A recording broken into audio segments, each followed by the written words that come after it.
Voilà, on se retrouve pour cette nouvelle partie. On va parler maintenant du dosage du diode. Alors, quel est le principe? On a dit que c'était un principe qui se basait sur la couleur. Le diode, souviens-toi, hop, il est de quelle couleur? C'est lui le principe actif, hein. On peut lire l'étiquette. Voilà, hop, je ne sais plus où c'est. Donc, hop, tu chercheras là. Hop, iodé, donc il y a de l'iode. La couleur, je te le rappelle, si tu as raté un épisode ou si tu es amnésique, voilà, c'est jaune, jaune-brun. Donc au départ, on va avoir le diode avec ses deux I, d'accord, I2, et de couleur jaune-orangé.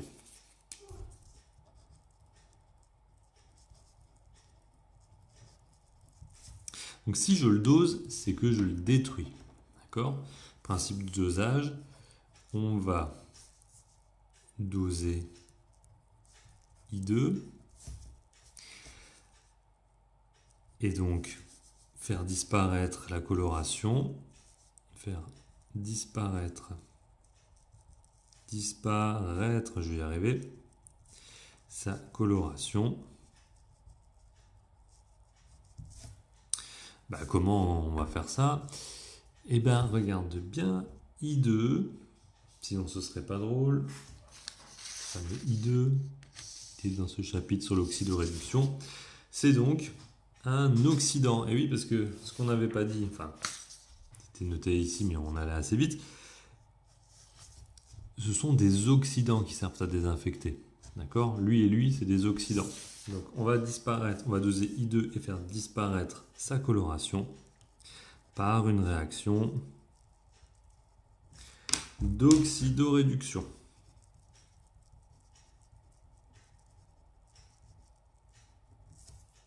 D'accord? Bon. Alors le diode, je te rappelle que c'est un oxydant.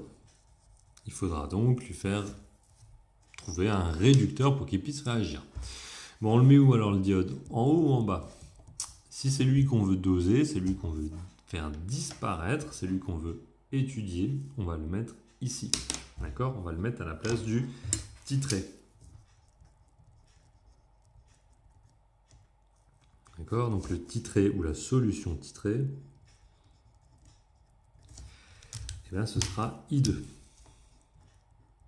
Bon, alors maintenant, avec quoi on va faire réagir I2? On a dit il y a une solution titrante.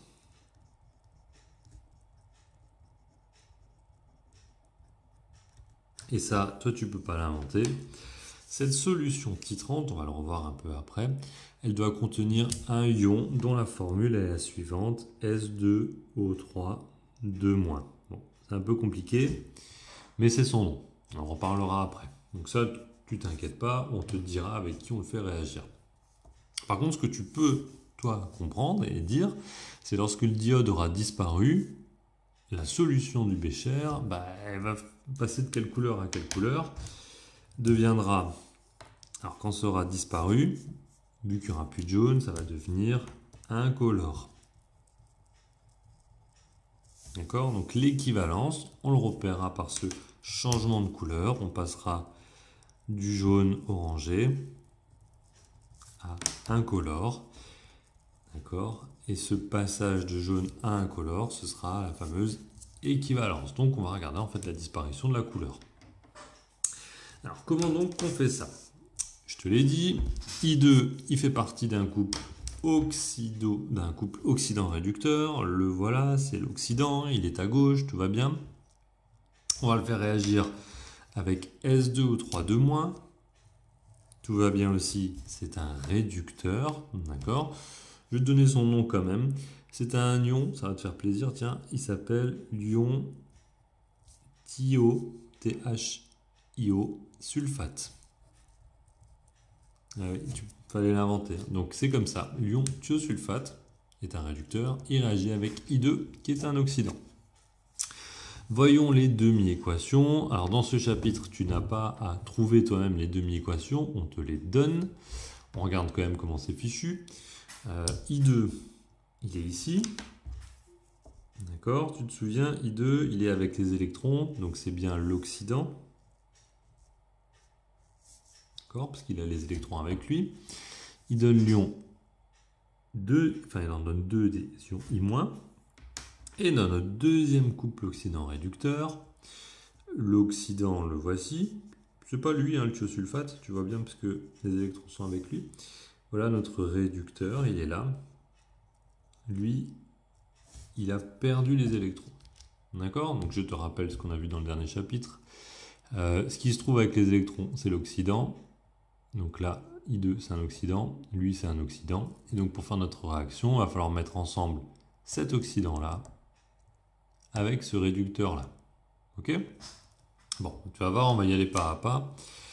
Qui est l'oxydant et qui est le réducteur lors de ce dosage? Bon, bah, c'est ce qu'on vient de faire. D'accord? Tu regardes où sont les électrons. Donc l'oxydant, c'est I2.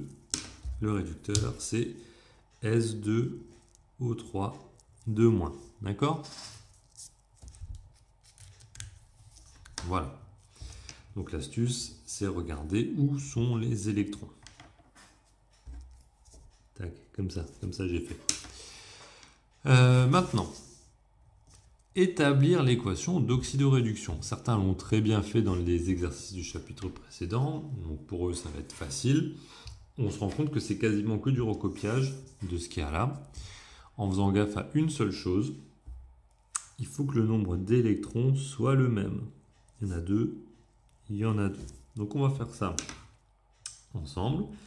On va réécrire les deux demi-équations, mais dans le bon ordre. C'est-à-dire qu'il faut que je mette à gauche ce que j'ai au départ. I2, je l'ai au départ. Alors, hop, je te fais comme ça. Hein. Les deux demi-équations, je les fais ainsi. On va mettre comme une parenthèse.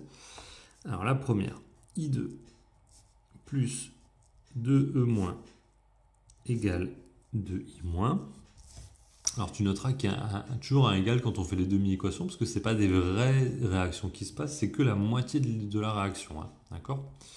J'aligne bien le égal de la ligne en dessous, et cette fois-ci, je vais écrire ma deuxième demi-équation avec lui là en premier. Pourquoi je le mets en premier? Parce que je t'ai dit que c'était lui qui allait devoir réagir. Voilà, du coup, je te parle en même temps et je fais une petite rature. Voilà, 2, S2O3. Je continue. S4O6 de moins plus 2E-. D'accord? Donc là, ici, je viens bien placer, je te répète, hein, ce que je mets à gauche, ici, là, ce sont mes réactifs. Voilà. Ils sont là. Donc là, j'ai mon réducteur. Là, j'ai l'oxydant. Je fais gaffe à un truc. Ici, tu vas voir que ça va bien se passer. Il faut que dans mes demi-équations, j'ai le même nombre d'électrons, 2 et 2. Comme ça, la réaction va pouvoir avoir lieu. Et les électrons vont passer de l'un à l'autre. D'accord? Et on ne va pas en perdre et pas en gagner. Donc ça va se voir quand je vais recopier là juste en dessous. Ça va donner donc, I2 plus 2- plus 2 S2O3 2- donne 2I- plus S4O6 2- plus 2E-. D'accord? Donc j'ai recopié tout ce qui était à gauche du égal, ça vient ici. Tout ce qui est à droite du égal, ça vient là. Donc tous mes réactifs sont là, tous mes produits sont ici. Si j'ai bien travaillé, je peux simplifier les électrons.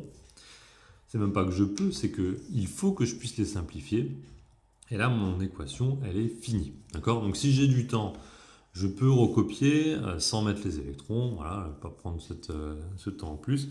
C'est tout ce qu'il y a là, sans les deux électrons. Donc je les barre, j'ai le droit de faire comme ça pour gagner un peu de temps. Voilà. Et là, j'ai mon équation où j'ai bien le diode qui réagit avec S2O3 2-, donc un oxydant qui réagit avec un réducteur pour donner voilà, les autres parties du couple. Ok? Au passage, lui étant jaune, lui étant incolore, voilà, on va retomber sur cette disparition de la couleur jaune-orangé qui nous donnera l'équivalence. Donc tu vois, cette partie-là, finalement, c'est toujours un peu la même chose. Il y avait déjà ça aussi dans les équations acide-base. On fait les demi-équations, on fait une grande ligne et on recopie tout ce qui est à gauche, tout ce qui est à droite. Donc ne te trompe pas ici, il faut juste bien que tu mettes tes équations dans le bon sens par rapport à là. D'accord? Donc tu mets bien les réactifs à gauche. Petit 2, et on en aura fini. Que se passe-t-il à l'équivalence? Alors on le sait depuis un petit temps, à l'équivalence, c'est le moment où les réactifs sont dans les proportions. J'espère que tu as le mot sur le bout des lèvres. Stöchiométrique. Alors, c'est bien quand on a placé le mot, quand on sait ce que ça signifie, mais si ce n'est pas ton cas, ça ne va pas beaucoup t'aider. Donc, ça veut dire qu'ils sont exactement dans les mêmes proportions. À la goutte près, il y aura autant de I2 qui aura réagi avec les S2 ou 3,2-. Donc, c'est le moment où tous les réactifs ils disparaissent tout précisément. D'accord? Je les ai mis dans les mêmes proportions. L'équation de la réaction étant la suivante. I2 plus 2... du coup, je te fais ça. J'ai noté les électrons, mais c'est pas grave. Donc, je ne les mets pas. Hein. Ils se sont simplifiés. S2O3 donne 2I- plus S4 O6 de moins. Je vais mettre un peu de couleur pour attirer ton attention sur quelque chose. Les coefficients stöchiométriques. Là, il y a un 2. Là, il y a un 2. Là, il n'y a rien. Alors, qu'est-ce que ça change? Eh bien, à l'équivalence, tu as la relation suivante, c'est que la quantité de tes réactifs est égale. Bon, j'avais déjà mis un égal là, tant pis. Donc N, la quantité de matière, est égale à condition de diviser par les coefficients stöchiométriques. Lui, son coefficient stöchiométrique, il n'y en a pas, c'est comme si c'était un 1, mais lui, il y a un 2, le voilà. D'accord? Donc voilà la relation qu'on a à l'équivalence. Ok? Bon. Je te conseille de l'écrire comme ça, c'est beaucoup plus simple. Donc chaque coefficient, il faut le mettre, hop, il faut faire une division et diviser la quantité de matière de chaque molécule par ce coefficient. Ça, c'est une méthode qui marche à tous les coups. D'accord? Il y en a des fois, ils veulent aller sur quelque chose qui est un petit peu plus de l'ordre du raisonnement, mais bon, ça ne marche pas bien pour tout le monde. Ça pourrait nous donner la chose suivante. Ça pourrait nous donner que N de I2 est égal à N de S2O3 de moins, à condition de le multiplier par 2. D'accord? C'est normal, si tu te bases sur cette équation, il faudra mettre 2 fois plus de celui-là pour avoir cette quantité-là. D'accord? Donc ce que j'aurais versé au départ, ici, il faudra que je le multiplie par 2 pour avoir cette quantité-là. Donc ça, c'est un peu plus compliqué. Voilà, j'ai mis une parenthèse pour te donner une petite explication. Mais si tu restes sur ça, pour moi, c'est beaucoup plus simple. Ok? Donc la méthode globale qui marchera à tous les coups, c'est que si tu as une réaction chimique de ce type-là, un réactif A avec un réactif B, tout ça c'est les petits coefficients stöchiométriques, donne C plus D, d'accord, donc ça c'est tes coefficients, et bien tu auras la relation suivante, c'est que la quantité de A est égale à la quantité de B, mais il faut diviser par leur coefficient. Ok? Donc voilà, c'est une petite technique, pas très compliquée, hein, c'est si tu vas voir les relations entre les quantités de matière. Alors, je précise bien que c'est à l'équivalence. Ok? J'aurais dû d'ailleurs le faire ici, donc je le fais. Tiens, ça va rattraper ma rature. Voilà, les quantités de matière à l'équivalence. Comment on peut les relier? Ok? Voilà. Donc quand tu as fait ça, en fait, tu as fini ton dosage, hein, parce que tu trouves les quantités de matière. Si tu vas avoir la concentration, comme on le disait au début, il ne te restera plus qu'à diviser par le volume qui est quelque part dans les données. Mais ça, on verra dans les exercices. Ok, bon, bah, je te dis salut sur cette vidéo-là. On va passer dans la prochaine à quasiment la même chose, mais au propos de l'eau oxygénée. Alors je dis quasiment la même chose parce que si c'était pareil, ce serait pas rigolo. Il y a une petite spécificité en plus, une petite difficulté en plus sur cette partie. Donc à tout de suite pour l'eau oxygénée.